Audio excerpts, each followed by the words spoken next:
নরেন্দ্র মোদীর সাথে দেখা করেছি। আমি এখানে এসেছিলাম কংগ্রেস পার্টির কংগ্রেস ওয়ার্কিং কমিটির মিটিংয়ে। তো যখন দেখলাম দিল্লি এলাম, তখন একবার যদি চেষ্টা করা যায় পশ্চিমবঙ্গের যে সমস্ত পরিযায়ী শ্রমিকরা আছে তাদের দুরবস্থার কথা তুলে ধরে প্রধানমন্ত্রীকে যদি এই বিষয়টা বলার চেষ্টা করা যায়, খারাপ হয় না। আমি সেই জন্যই প্রধানমন্ত্রীর কাছে একটা অ্যাপয়েন্টমেন্ট চেয়েছিলাম।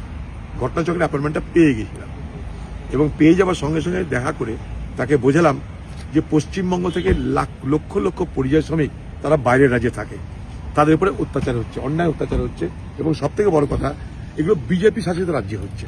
এটা আপনাদের দেখা দরকার। এরকম লক্ষ লক্ষ পরিযায়ী শ্রমিক আছে বাংলায়। এটা গেল এক। 2 নম্বর হচ্ছে আমি এটাও বলেছি যে মতুয়া সম্প্রদায়ের মানুষের ভোটাধিকারের কথা, এবং আমি এটাও আপনাদেরকে বলছি যে উড়িষ্যায় যে ঘটনা ঘটেছে, আমার জেলার একটা ছেলেকে জুয়েল তাকে পিটিয়ে মেরে দেওয়া হয়েছে উড়িষ্যাতে। আমি আপনারা জানেন কিছুদিন আগে আমি পানিপথেও গেছিলাম এই পরিযায়ী শ্রমিকদের জন্য, এবং আমি আগেও আগামী দিনে উড়িষ্যাতেও যাব এই পরিযায়ী শ্রমিকদের জন্য। আমি বাংলার পরিযায়ী শ্রমিকদের উপরে কোনো অত্যাচার কোথাও হলে, কোনো রাজ্যে হলে পশ্চিমবঙ্গ সরকার কি করবে জানি না। আমি হেরেছি এটাও আমি জানি। আমি হারিবা যদি পরোয়া না করে সেই সব রাজ্যে গিয়ে গিয়ে সেখানকার পরিযায়ী শ্রমিকদের উপরে যাতে কোনো জুলুম অত্যাচার কোনো রকমের অন্যায় না হয় তার জন্য আমি আপ্রাণ লড়বো এবং চেষ্টা করব।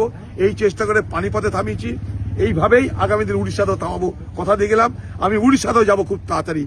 সেই সমস্ত শ্রমিকদের কাছে গিয়ে দরকার হলে উড়িষ্যায় বিধান ভবন পর্যন্ত আমি যাব আন্দোলন করতে তাদেরকে নিয়ে।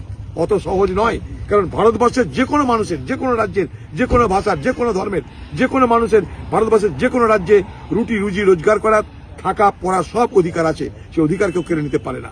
সে অধিকার যদি কেড়ে নেওয়ার চেষ্টা করে, পশ্চিমবঙ্গ সরকার কি করবে জানি না। পশ্চিমবঙ্গ সরকার কলকাতায় কাঁদবে, পাড়ায় পাড়ায় কাঁদবে, কিন্তু যে রাজ্যে ঘটনা সে রাজ্যে যাবে না তারা, কারণ তারা এটাকে ভোট নির্বাচনের ইস্যু বানায়। আমি নির্বাচনের জন্য নয়, সেই সমস্ত মানুষদের উপরে, সেই সমস্ত পরিযায়ী শ্রমিকদের উপরে অমানবিক অত্যাচার হচ্ছে তার মোকাবেলা করতে যাব আমি। দাদা